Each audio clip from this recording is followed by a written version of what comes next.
Okay, one quick question. Have we completed S3 and started with EC2, or we are yet to start EC2? And anyone tell that? Yeah, just last day, Vikash, you have started from S3 to EC2. Just you logged into Amazon Linux and you are trying to show that how to install Java. You writing the command window, something like that. You started just last 15 minutes, I think. Yeah, good. We will be great then.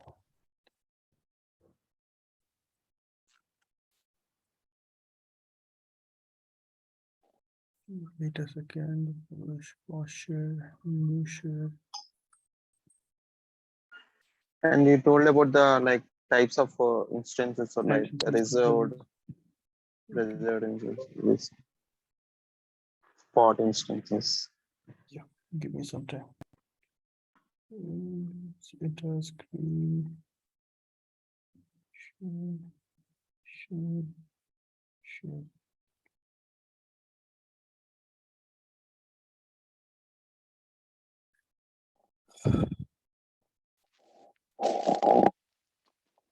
Okay, fine.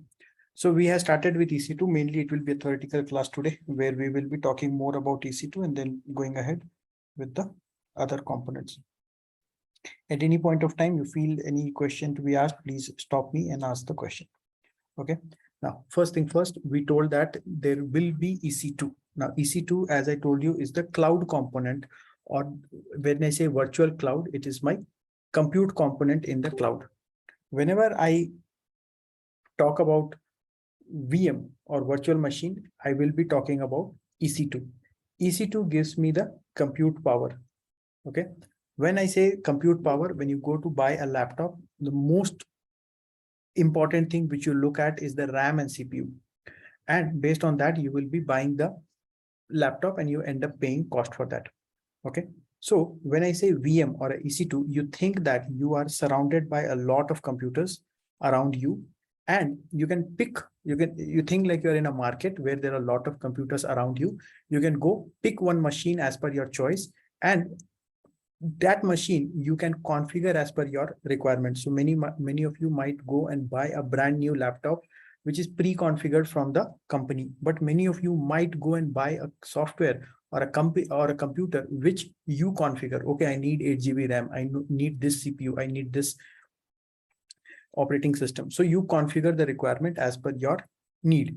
So here we say a virtual instance. Our instance is a virtual server that is used to run an application on Amazon EC2.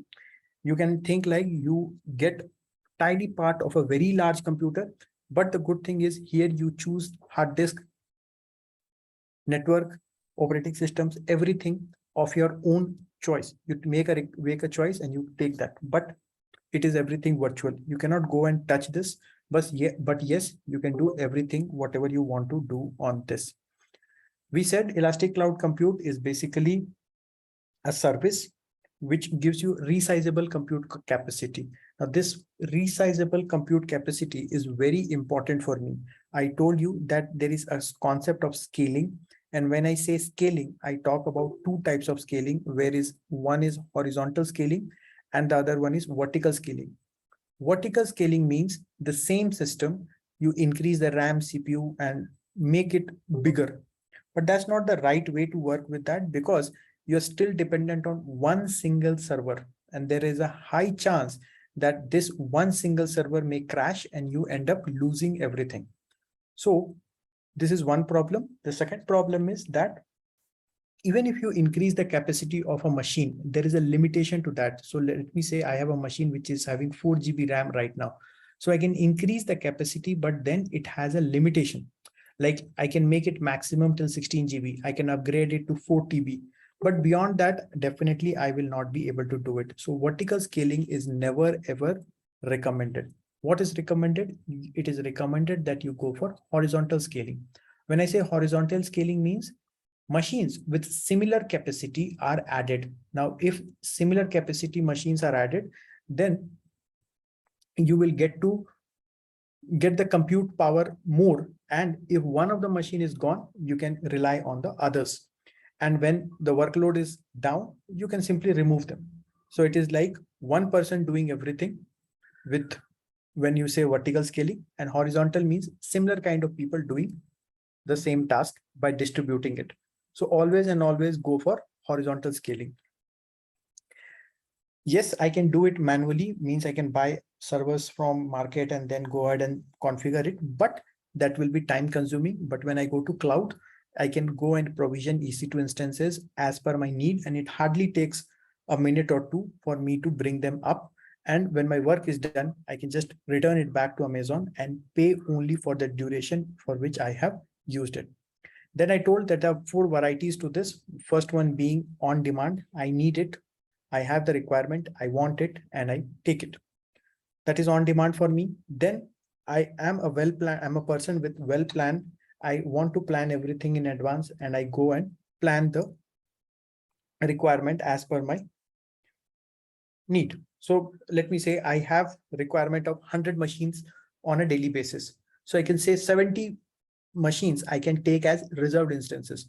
So these 70 instances which I have bought, I know that I will be using it, and I will be able to save a very good amount of money on this. I showed you that day that approximately 60 to 70% cost can be saved in case you are using reserved instances. So it is cheap, reliable, but the only thing is there is no refund here. So if you are not using it due to some reason, your company is not using those, then you lose the money. The thing is, there are some convertible RIs. So which say convertible means, let me say I bought few machines which is CPU specific, but now I need storage specific, so I can convert them. So that conversion is there, but refund is not there. So that's a risk with reserved instances.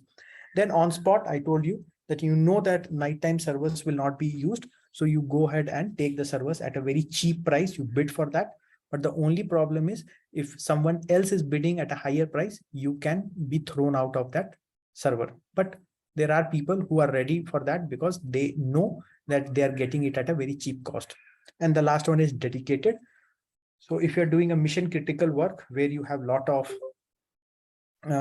critical data and you want to store it and not waste any time in going for the security and all, because security is like 200% authorized here, right? Because you are using dedicated, you're not sharing it with anyone. So you go with dedicated host, obviously a costlier option. When you go for the type of instances, generally we start with T2 series. So here you can see T2, it is low cost and used for general purpose, mostly for websites and small databases. We will be using it. And we are majorly using T2 micro because it is cheap and covered under free tier. But obviously there is one mistake which you should not do. I'm repeatedly saying one mistake we should not do. There are many many people, when you go for interview, the interviewer will ask you, tell me what type of instances you have used.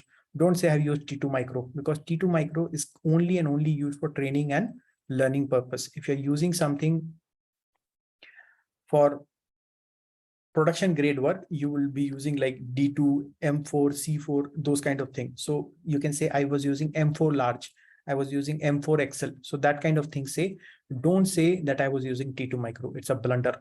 Then and there he will say that, okay, go out, because he will understand that you are not a genuine candidate who has worked on cloud environment. You just know how to, you just have a training knowledge. Okay. So don't say T2 micro. Yes, T2 is there, but mostly used for small web servers and small websites. But in real-time scenario, you will be using D2, which is mainly used for file server, data warehouse, Hadoop kind of project. You will be using D2 series. So you don't have to memorize everything, like D2 series is used for Hadoop and all, but just remember, in case you can remember, you can go for R4 series, which is memory intensive. Then M4 is the commonly used because it is general purpose. So when I say general purpose, you get okay speed and okay cost. So one can very well understand, right, that if you want good performance, you have to spend good amount of money. So here you get okay speed, okay performance. Then you have compute optimized. Okay. Compute optimized is C4 series, where it is CPU intensive apps. So let me say you are running a trading website. So trading website is something where speed matters a lot. If your customers buy on click, then and there he should be able to buy the content. So you should go with C4 series if you are going with a trading website kind of thing. Then G2 is graphics interface. I2 is again high speed. F1 is again, you are using some hardware acceleration in your code, means some file transfer you're doing, okay? And then you want the file to be transferred very fast. So in that case, you can use these. P2 series, again, graphics, machine learning, Bitcoin mining and all, you can use P2 series. X1 series is used for SAP, HANA and Apache Spark and all those things. So it will totally depend on what kind of work you're doing. You will use that kind of an instance. So the instance type depends on your use case. So, you know, on cloud, we can do multiple things. So based on your requirement, you go and pick one. You cannot say that I am using T2 micro. T2 micro is general purpose only for training purpose, just because it is covered under free tier. If in production grade, I'll go for M4 series, or again, Hadoop specific D2 series, data warehousing I2 series, memory optimized X1 series. So like this. Then when you go for storage, you can take this as your volume or the hard disk, which we talk about. Here, we are again categorizing it into different categories. So most of the time we go with this general purpose, and it is GP2.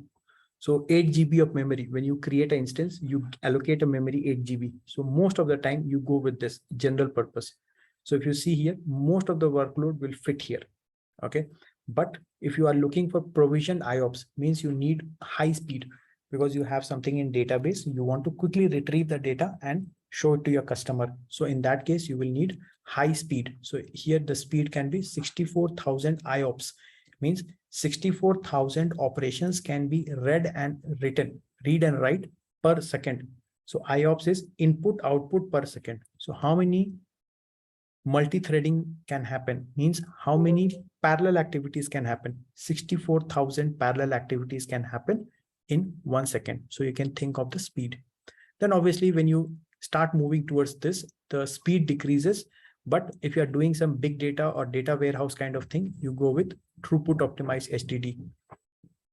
Again, like my S3 standard, S3 IA, as you slow down or as you move towards the other end, the speed goes down and the cost also goes down. Here also I have same thing, cold HDD. So cold HDD, again, is like Glacier only, not exactly Glacier, but like Glacier only. Here file servers and all are there, generally used for low cost storage. Then you have EBS magnetic. It is previous generation HDD. So nowadays, even computers don't come with HDD. They come with SSD drives. So HDD drives are something which are slow.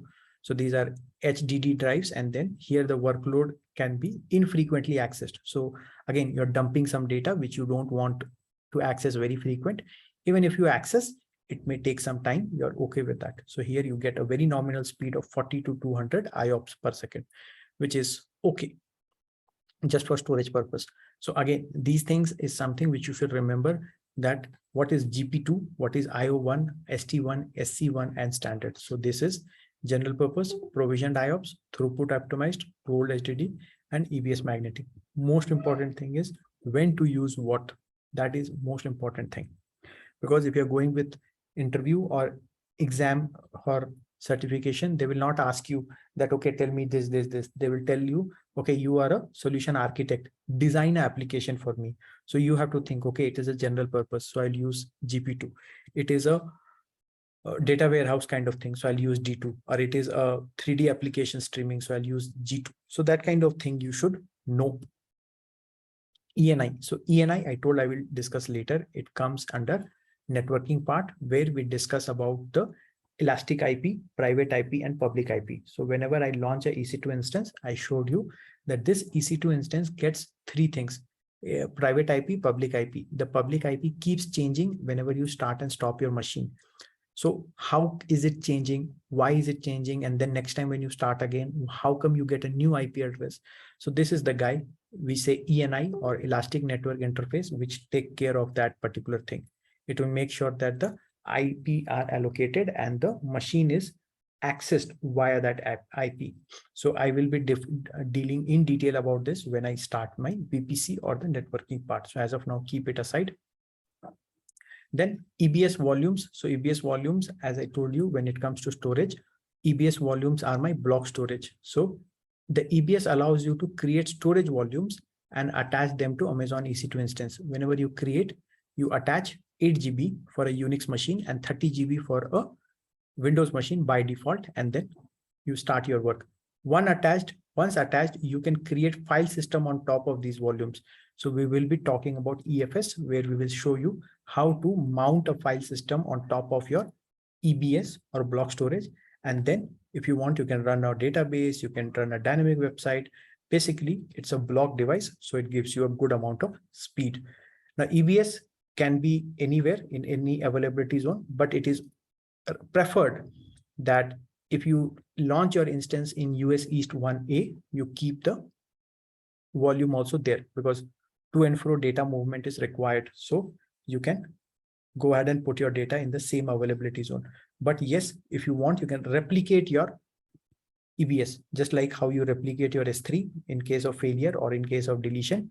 You want the backup, same you can do with EBS also, because again, backup is something which is important, because at the end, you would not like to lose your data. I'll show you how to take a backup. So wait a second. Wait a second, not this. Yeah, this one. Yes. So when you talk about backup, okay, in Amazon, the backup is of two types. One is snapshot and the other one is AMI. Now, what is that and why it is different? So before I come here, I will go to Notepad and try to explain this thing. Okay, now assume that you have a laptop. So in the laptop, you will have two things. You will have your software, which includes the applications which you have installed and the operating system which you have installed, and it will have data. Generally, when we say that we are formatting our system, we delete the software.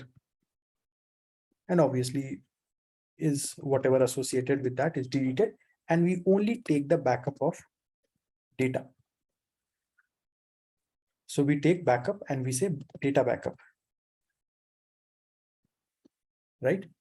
But in VM or a EC2, when you have to take a backup, you do not delete your software.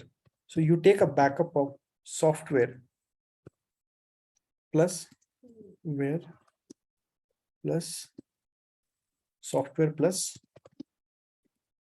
data. So when you take a backup of software plus data, it is known as AMI or Amazon Machine Image. Now, because it has the backup of your software, it is bootable. When I say bootable, using AMI, you can recover your data and your operating system and also the applications which were installed on that. So suppose, let me say there is an instance. Due to some reason, your instance got corrupted. So what you can do is you can take an AMI of that.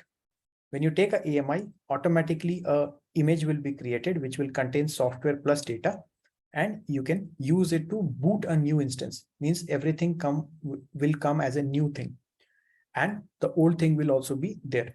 But if you want only the backup of data, then you do something called snapshot. Okay, so in short, I can say AMI equal to AMI plus snapshot. So when you say snapshot, you are taking the backup of the data alone. Okay, whatever data is there in your EBS volume, you take a backup of that. But when I say AMI, you're taking the backup of the data plus the software. Okay, digest this thing very clearly, that when I say AMI, it is both software plus data. When I say data backup, it is only snapshot. Okay, now come to this point. See here, snapshot only captures the data that has been written to your EBS volume, and the snapshot command is used. So whenever you take a snapshot, you say that I'm taking a snapshot, you take only backup of the data. But when you say that I'm taking an AMI, you take the backup of everything. Is used to create a virtual machine within a EC2. It serves as a basic unit of deployment by delivering EC2. So you have both here. You have data plus your operating system on the other software.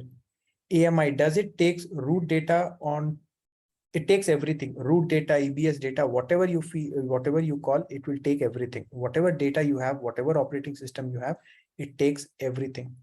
So the basic difference between AMI and snapshot is snapshot is not bootable. AMI is bootable. The reason behind that, AMI is bootable because it contains operating system details, software details, plus the data, whereas snapshot only contains the data. Okay.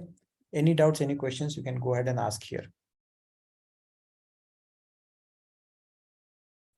Okay. Now, Like while we're creating EC2, we'll get the AMIs, right? Amazon machine images. those AMIs which you are seeing, they are pre-configured. They are pre-configured. Okay. They are given to you by default. But here I'm saying you create your own AMI. Okay. Like companies, real time, we will create our own Yes. AMI, like Real time, normally you will- companies. no. Real time, you will create your own AMI. So how you create your own AMI, I'll show you later. But just to let you know, you will take a base image. So let me say you took Ubuntu 18.04. Okay. On top of that, you Okay. installed 10 softwares. Okay.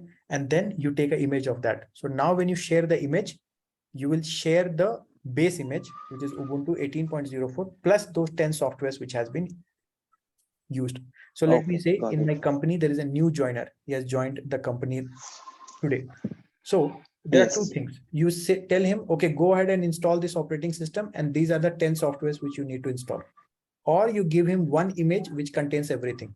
So obviously one image which contains everything is the right way to do. So you create an AMI and give it the AMI to that new joiner, and he will be able to get everything in one single go. Okay, got it. Okay. Now Okay.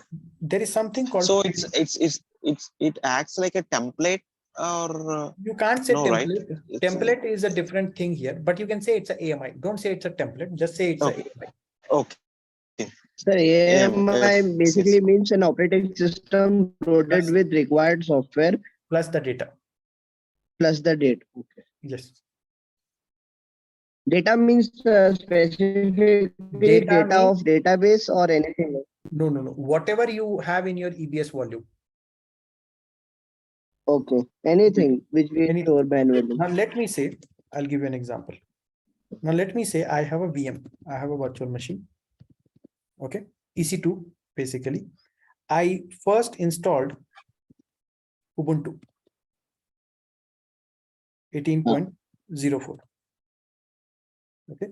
Second thing I installed on this, I installed Java, Jenkins, Maven, and 10 other softwares.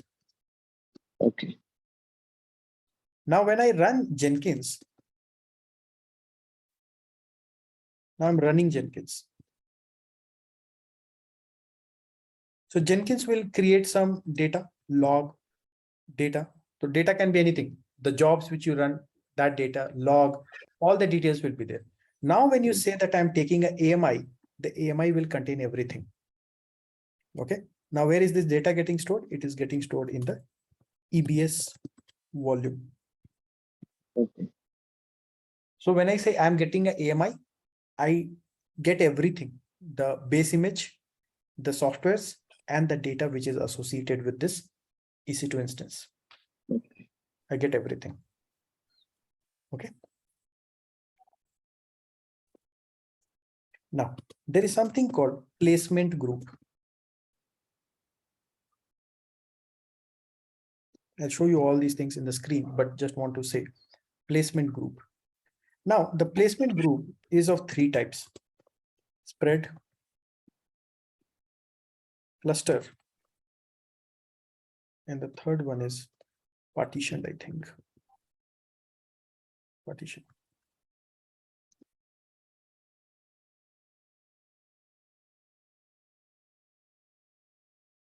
Okay. Now think I'm a website like Amazon, like hotstar.com. Hotstar.com. And my customers are mostly from India. Just a random example. So now, as of now, 3 servers are running. 1, 2, 3. So this is server 1, server 2, server 3. Now, when I launch a new instance, Okay, there are high chances that I will launch it here only, because most of my customers are in a limited space. So I will launch a new cluster nearby only. So this is known as clustered. When you launch a new instance, you launch in the place where it is already there, because your customers are limited. So you are a website whose customers are limited. So let me say they are mostly in AP South 1, AP South 1A. So you keep launching here only, because there is no point. If your customers are in Tokyo, you launch an instance in Ohio. There is no point. Latency will be there. So if your customers are in Tokyo, launch all your instances in Tokyo only. So if that kind of website you're running, use clustered, means everything at one place. But let me say, if you're a website like Amazon.com. Now, Amazon.com is a website which has global footprint, means it has customers throughout the world. So whenever you launch an instance, it has to be distributed. So let me say I need 3 servers in Tokyo, 2 in North Virginia, 1 in Mumbai, and let me say 3 in Middle East. So I am distributing my network. I need more and more instances at different places, because customers can be at different places. So I'll go with spread. Spread means when I am launching a new instance, spread it across. Okay. If you spread it across, I can serve the customers better, more evenly. And the last one is a combo of spread and cluster. So here, let me say, I have divided like this. There is Asia Pacific. Okay. There is America and there is Europe. In Europe, most of my customers are in Ireland. In America, Canada, most of my customers are, let me say, in Houston. And in Asia Pacific, most of my customers are in Singapore. So I will launch the instances, but keeping these things in mind. Okay, so this is known as partitioned. Now let's come here. Instances are placed into low latency group within a single availability zone, because you know your customers are from a local network or from a local nearby place. Okay, so you put everything in one availability zone. Pro is you get a good network, enhanced network, speed is very good. But the problem is that recommended launching all you might need upfront. Finite capacity. You cannot go beyond a capacity, because everything, if you put in one place only, if that place crashes, it means your entire server goes down. So that is risky. Spread means instances are spread across the underlying hardware. So you spread your instances throughout. Some is in Tokyo, some is in Ohio, like that. It reduces the risk of simultaneously instance failure underlying hardware fails. So if one of the region fails, that failure is limited to that place only. It does not get distributed. You can span multiple availability zones, maximum 7 instances per group per availability zone. So there is a cap, but still. So you go with partition. It reduces the likeliness of correlated failures for large workload. Partition placement groups are not supported for dedicated host. So this is a drawback. If you're using dedicated host, then you cannot use partition, but that's okay. So this, you remember, this is placement group. This is of 3 types: clustered, spread, and partition. While teaching, I will show you in the demo where I'm talking about what. Then you can read through this. You already know that the first wall of defense when it comes to a EC2 instance is a security group. Security group is a firewall. It's an antivirus, which will allow the good traffic to come inside and stop the bad traffic from coming inside. Anything which you want that it should come inside your EC2 instance, you have to associate it with the security group. And in the security group, you have to go and enable the particular port number. So if you don't enable the port number, then there is a problem. So I showed you that if port 22 is open, then only you will be allowed to SSH. If port 22 is not open, then you will not be allowed to SSH. So that thing you should keep in mind, that SSH will only happen in case you have a port open, and that too you can limit the port, like who all can come inside.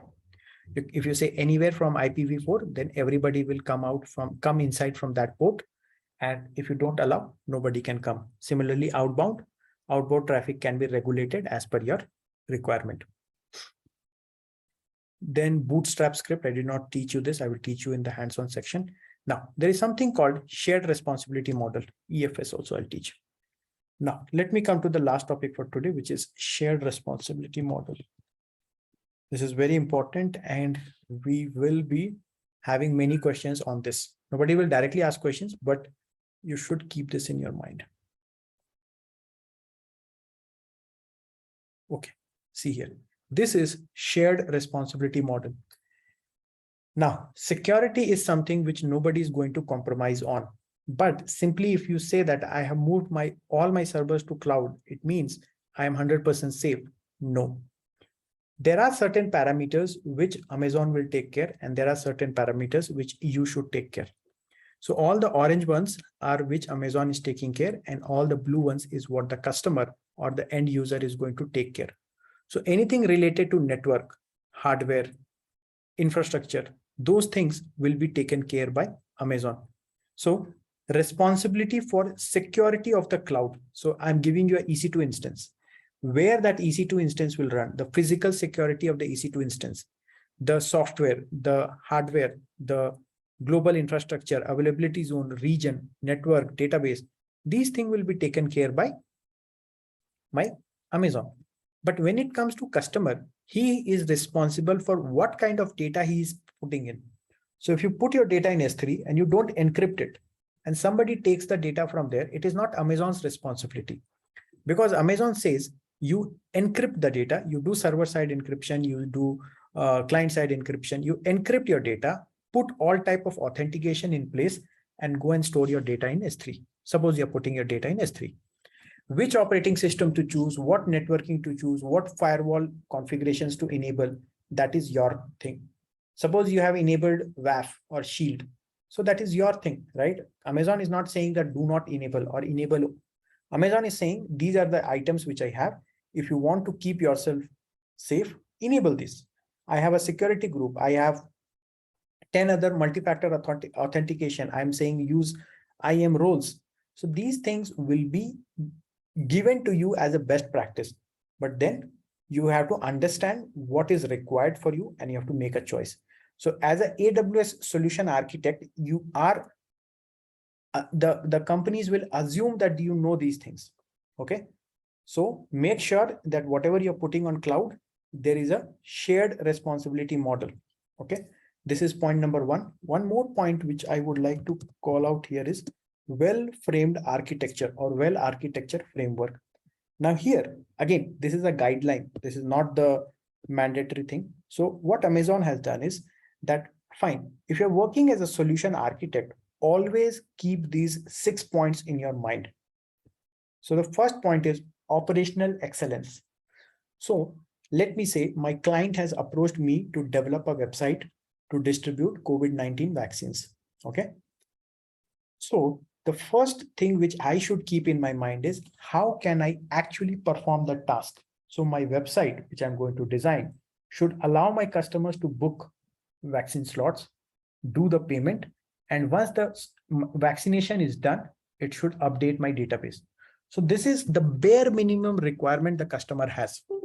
And this requirement, if you are able to fill, you are done with operational excellence. Means the work which website was intended to do, it is doing that. Second is security pillar. Very, very, very important. As I showed you just now, security is a shared responsibility model. You have to enable MFA, root credentials you delete, use IAM roles, then make sure that you are not allowing the traffic from anywhere. So all these things you have to take care of. Okay, how to detect fraud. So I told you there are DDoS attacks, 100 type of fraudulent transactions can happen. So how to prevent yourself from that? So you have to follow all the security best practices. Many will come. I will teach you further also, but second is this.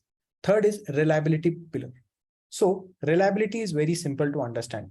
So today I am having 100 users in my website. Tomorrow it may go to 1,000. 10 days after it may go to 20,000. So the requirement is my customer, 1 second.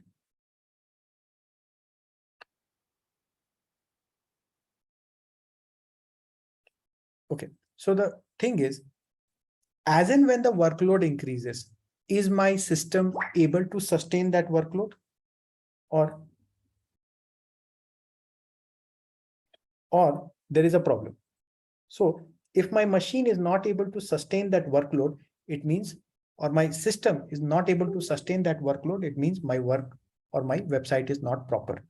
So reliability means as and when the workload will become big or become small, will it sustain that pressure or not? So it should sustain the pressure.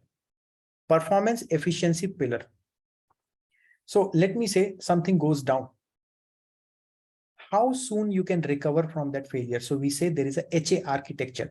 HA means highly available architecture. So something goes wrong. So you should be in a good position to quickly go ahead and bring your servers back. Because at the end of the day, if customers are not able to see the website, so let me say you are a website like Netflix. So you are having customers running or watching your videos 24/7. Suppose from evening 7 to night 10, your website is down. So your customers will suffer. Your customers will start complaining. And probably there will be a set of customers who will say that, no, it is not a good website. It is a not a good website. Let's give negative feedback. So that can happen. So performance is again very, very critical. If something goes wrong, how quickly can you come back and fix that failure? Cost optimization. Now, every client, they will talk about 100 new features, but they will want it at a very low cost. So cost is something which you should always be thinking of. So S3 transition rule. Why are we doing it? Cost. We are using T2 micro. Why are we doing it? Cost. So there are many things which we do because of cost. Yes, I can use M4 large, but what will happen? That will add up to my cost. If I'm using S3 standard, it will add up to my cost. So there are many things which you do just to keep the cost under control. So cost is a very, very important thing. Last is sustainability pillar. So companies were running on-prem. On-prem means all the applications which they were running in their own in-house servers. Now they have moved to cloud. So they will obviously ask a question that today I am on AWS cloud. What happens tomorrow? Something new technology comes in. Will your server or will your AWS architecture support it? If not, then again I have to go somewhere else. So there is where you see AWS is continuously improving its services. And any problem which a customer is facing, they're trying to solve it so that they stay relevant in the market. They are able to sustain in the market. So if their business is to sustain, the customers have to sustain. So basically, these are the six well-architected framework pillars which we think of or which we keep in our mind when we are designing an application. So you will be some or the other day asked to design a web application on AWS. And whenever you will have to keep these 6 things in mind. One very important thing, you cannot trade one for the other. Simple thing is, let me say, I want to decrease cost and hence I will not keep security in mind. No, I want to make my application very secure. But what I have done, the customers are finding very difficulty in logging in and doing the genuine task. So those kind of things you cannot put. You have to keep a balance between all these items. So these 6 principles are for guideline purpose. It is not mandatory that you should follow everything. But yes, if you're following it, it is good. So this is a theory part. Again, when I start with hands-on tomorrow, I will go ahead in detail and talk about everything. And I'll tell you who is doing what. When I say placement group, where am I using it? When I'm saying SDD, HDD, where I'm using it. So all these things I will discuss tomorrow. So anything related to today's class, you can go ahead and ask. Mostly theory part. Yeah, we can do one thing. Is the snapshot is related same to AMI? No. I just not told, right? Snapshot means backup of the data, only the data. AMI means backup of the software plus data. So both are different. Okay. Because I'm just asking this point regarding the cloud architect level. Mhm. Okay, so for example, if I'm attending for any interview or if I joined any company like as an architect, so they may ask, what is your role, what you are going to do? I mean, the current, for example, if I'm attending for any interview, so they'll ask, what is your role, what exactly you are doing? Okay, First, so these items I will discuss towards the end, because then you will have a very fair understanding of all the services which you have in AWS. Second is, it will totally depend on your work experience. So let me say expectation from 6 to 7 years guy will be different, and expectation from 10 to 12 years guy will be different. Expectation from a fresher will be different. So all these things I will discuss, but towards the end of the class, once we are done with all the services. Okay, and one more point. So, for example, how we can, I mean, we are learning all these concepts one by one. So, but end of the day, when we join any company, if somebody asks us how we are going to migrate these, so like just we log into the UI and do as we are doing now here. Yes. The company also. Yes. So there are 3 ways majorly. So I showed you the CLI way, I showed you the console way, and there is a SDK. So there are SDK, I'll show later. So there are 3 ways in which you can log into console. So later down the line, I will teach you something called CloudFormation. So CloudFormation is one of the ways in which you migrate your applications from existing wherever you are to cloud. So there are services like cloud export import function. So there are many things how you go and migrate things. Okay, so one by one these things will come. Just let me give you a brief understanding of all the services, and then I'll start with the project. When I start with the project, you will come to understand what are we doing and how we implement it at a cloud level. Okay. Okay. So when you talk about shared model, right? Shared model, so customer will take something and I mean the imagine will take care of something. But end of the day, shared model comes under a data level shared model or the infrastructure level shared model. It is both. So if you see here, the infrastructure, Amazon is telling I will take care. You don't have to talk about infrastructure. You only take care of your customer data. Data is your responsibility. So can we say this is a landing zone or something like that? Landing zone is different. Landing zone is more of a, you create your own, what you say, environment. So that is a VPC part. Okay. That is more of a networking VPC part. Landing zone is different. Okay. See, hold on for some time, like 15 days from now, you will be having a better insight. And then these questions will make more sense. If I start answering them now, it will be like a bouncer. So give me some 15 days time. In 15 days time, you will be in a better shape to understand the services. Why are we using that? What will be the benefit of that? All those things you will come to understand. So give me some time for that. Okay. Okay, fine, guys. See you then. I will stop now and we meet tomorrow again and we continue with the hands-on part. Okay. Okay, sir. Thank you. Thank you. Pick a small query actually. Yeah. We are learning some set of tools in the DevOps, right? Like normally, not now, like after some days, we're going to learn some set of tools, like how frequently we'll work on this set of tools, or how we can remember this and come. See, like one or two. you work on this on a daily basis. So whatever Yes. tools you're talking about, you will work with that on a daily basis. Okay. Vikas, hello. Yeah. Because I completed my AWS Associate Developer. So am I need to also go with the certification? I'm asking. Is it mandatory that I need to have a solution architect associate certification also carried? No. See, certification is only a CV ad. CV ad in the sense it magnifies your CV. So people start taking you seriously. Like people will think, okay, chalo, bare minimum this much knowledge he will definitely have.